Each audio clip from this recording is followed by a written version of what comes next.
Bienvenidos, soy Heréndira Ramírez Vieira, editora general de IDC, y en esta ocasión vamos a analizar unos pequeños detalles de la Ley de Ingresos de la Federación 2024. La Ley de Ingresos de la Federación es un documento importante para entender cómo el gobierno va a obtener los ingresos necesarios para cumplir sus obligaciones en materia de educación, salud, seguridad. Hoy nos acompaña el maestro Ernesto Santiprián, editor de la sección fiscal de IDC, y al cual le deseo preguntar cuál van a ser la proyección de ingresos que espera el gobierno para el 2024 y en específico en materia de impuestos. Claro, muchas gracias.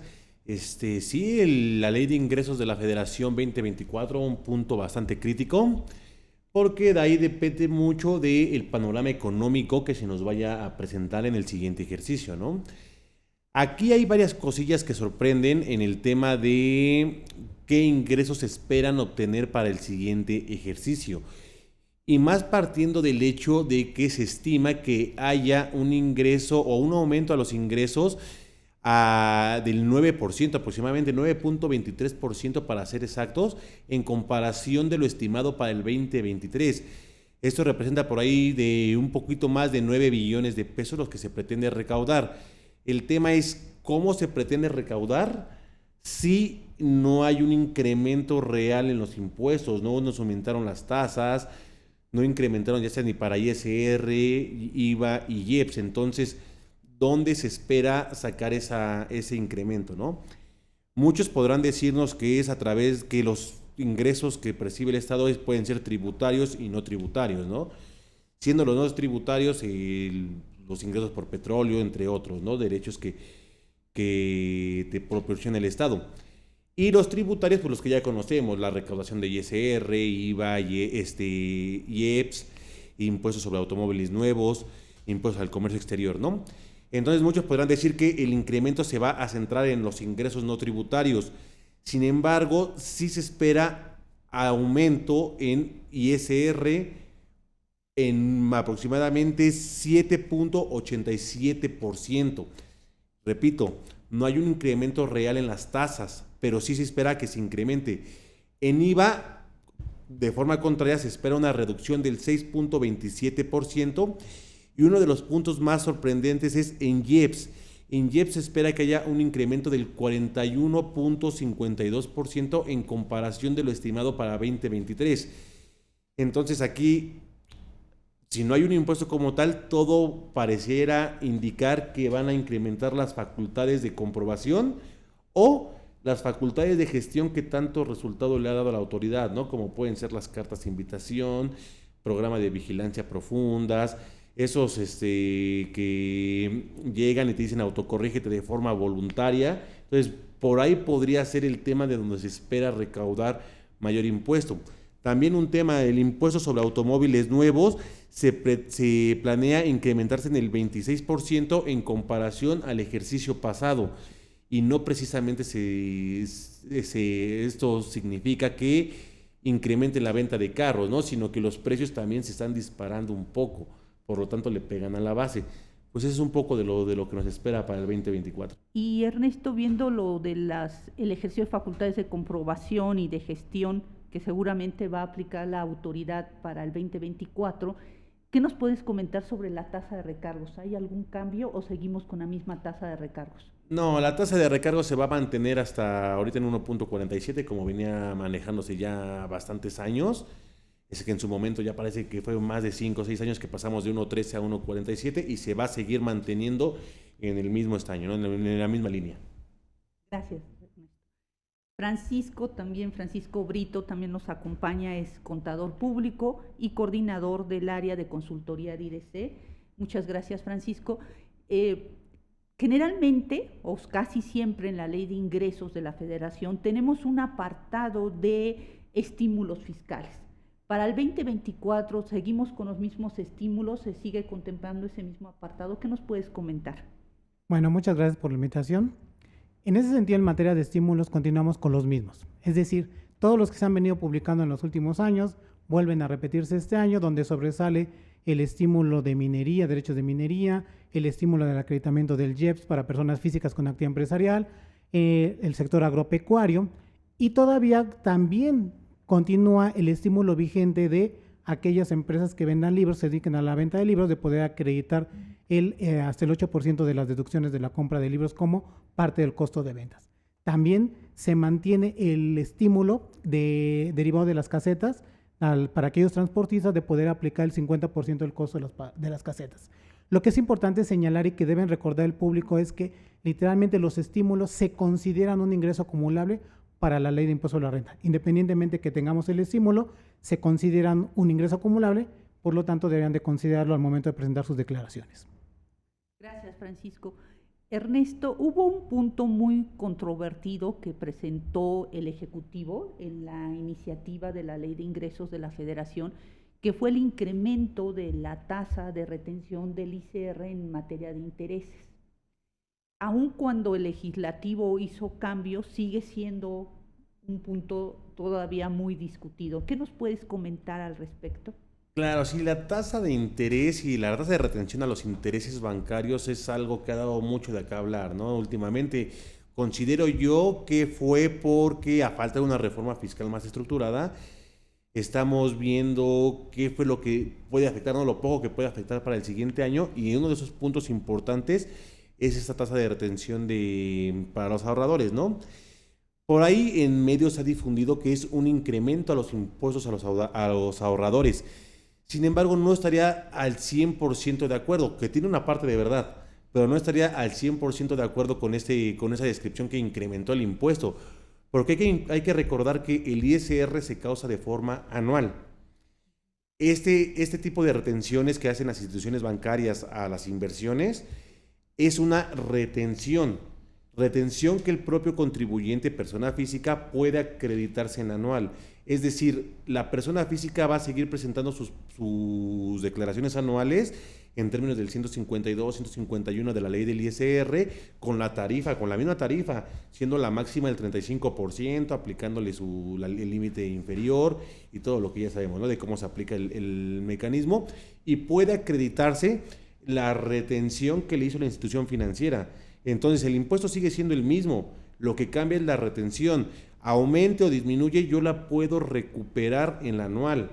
Ahí es el tema, porque si me aumenta la retención y esa retención se dispara más allá de lo que me dio el cálculo anual de ISR, ya considerando mis deducciones personales, puede arrojarme un saldo a favor.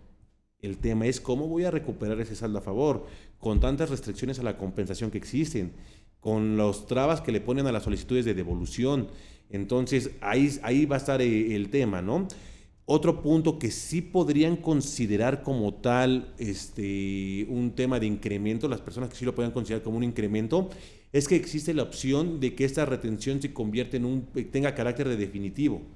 Entonces, si los contribuyentes optan porque sea definitivo, esta retención ya sí es un impuesto real, ¿no? Ya deja de ser pago provisional y se convierte en un impuesto real, y ahora sí se da el caso del incremento. Otra figura en la que se puede dar, o otro escenario que se me ocurre, es el comercio informal, ¿no? ¿Cuántas personas conocemos que andan en tianguis, en mercados, que tienen sus cuentas bancarias, que lo meten a un plazo de CETES, a una inversión pequeña en el banco, por sus asesores bancarios le dijeron así, pero no presentan realmente una declaración anual? Entonces, ellos sí ese impuesto esa retención la dan por perdida, porque ya se los retuvieron y ya no la recuperan, no tienen forma de recuperarla vía acreditamiento, que precisamente es la intención de la retención. La retención en materia de ISR es para que cuando lo percibes, me pagues un poquito de lo que tienes, porque no sé si me vayas a pagar en anual. Entonces, ese es un poquito el motivo de la retención, pero estos contribuyentes sí se ven influidos. Y sí, como lo comentaba licenciada, la retención pasó del punto 15% al punto 50% para este 2024, incrementándose en un 267%, ¿no? Y si se nos hace alta, esa es ya la que está ahorita. La que está ya por ser discutida y muy probablemente vaya a pasar, ¿no? Vaya a quedar aprobada. Pero el Ejecutivo había propuesto una tasa del 1.48% que representaba un incremento del 800%, de más del 800% en comparación del ejercicio pasado, ¿no?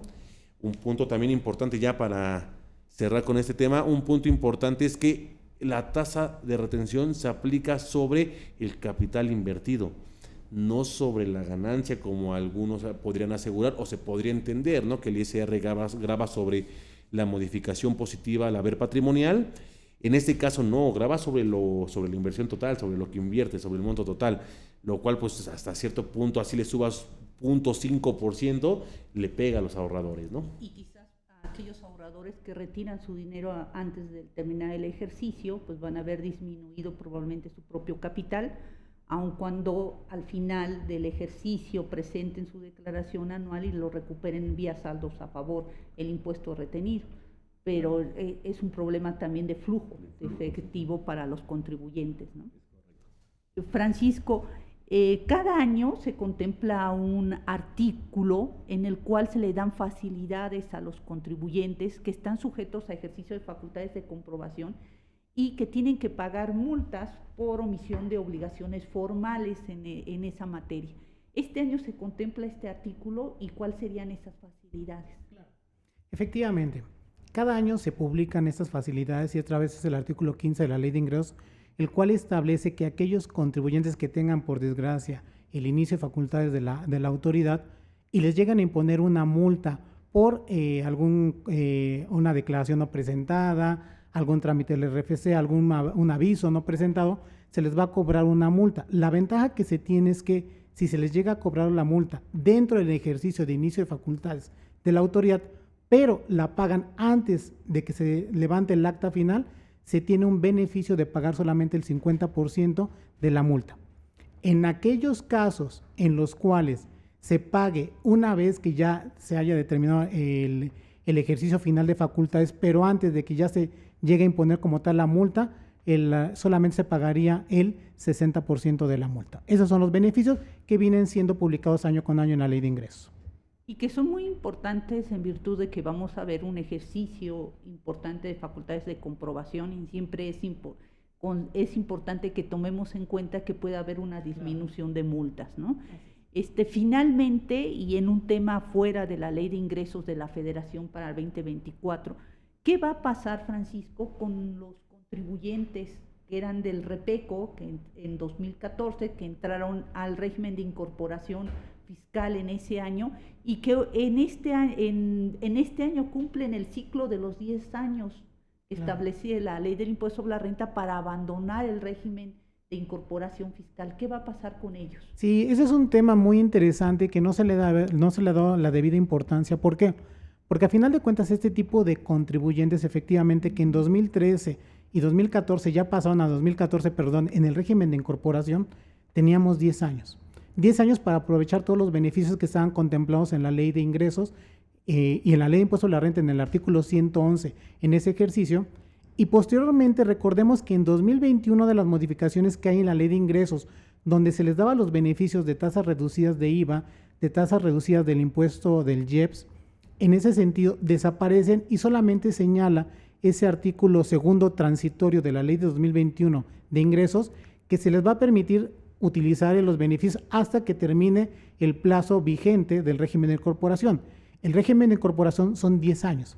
Por lo tanto, aquellos que empezaron en 2014, en 2023 es el último año en que pueden utilizar todos esos beneficios.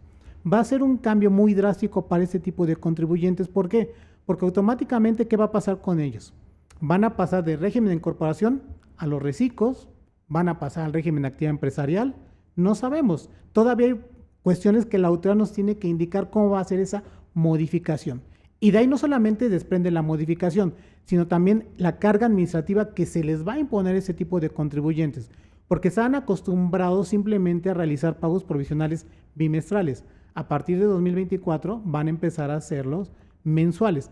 Cabe señalar y cabe aclarar que es por año. Recuerden que algunos empezaron en 2014, ya se cumple este año. Aquellos que comenzaron en 2015, 16, 17 hasta el 2021, todavía tienen los 10 años de gracia que tiene este régimen de incorporación. Pero ese es el primer año, en 2024, en los cuales ya algunos van a pasar. El maestro Ernesto decía algo muy cierto. Hay un incremento en la parte de IEPS muy importante y creo que mucho, aunque sea una pequeña parte, va a ir regulado por este tipo de contribuyentes. ¿Por qué? porque ya no van a tener una tasa reducida, sino ahora sí van a pagar el IEPS completo. Y como les decía, aunado a la carga administrativa que se les viene, va a ser complicado. También recordemos que van a tener un cambio en su facturación, porque este tipo de contribuyentes, simplemente el único régimen que les permite hacer operaciones con público en general, con una factura, voy a llamarlo, sin desglosar el IEPS, era el régimen de corporación. Al terminar, automáticamente los contribuyentes que sean sujetos al IEPS van a tener que desglosarlo en todos sus comprobantes. Entonces, es un tema que de verdad todavía hay que seguir estudiando y hay que seguir verificando qué es lo que está señalando la autoridad, porque a muchos contribuyentes sí les va a llegar a pegar muy fuerte en sus cuestiones administrativas y en su pago de impuestos. Vamos a tener que esperar una resolución miscelánea amplia en esa materia. Pues se nos ha concluido el tiempo de este conversatorio. Muchas gracias a ambos por sus aportaciones. Los invitamos a que se sigan actualizando con IDC. Gracias por seguirnos y hasta la próxima vez que nos podamos ver.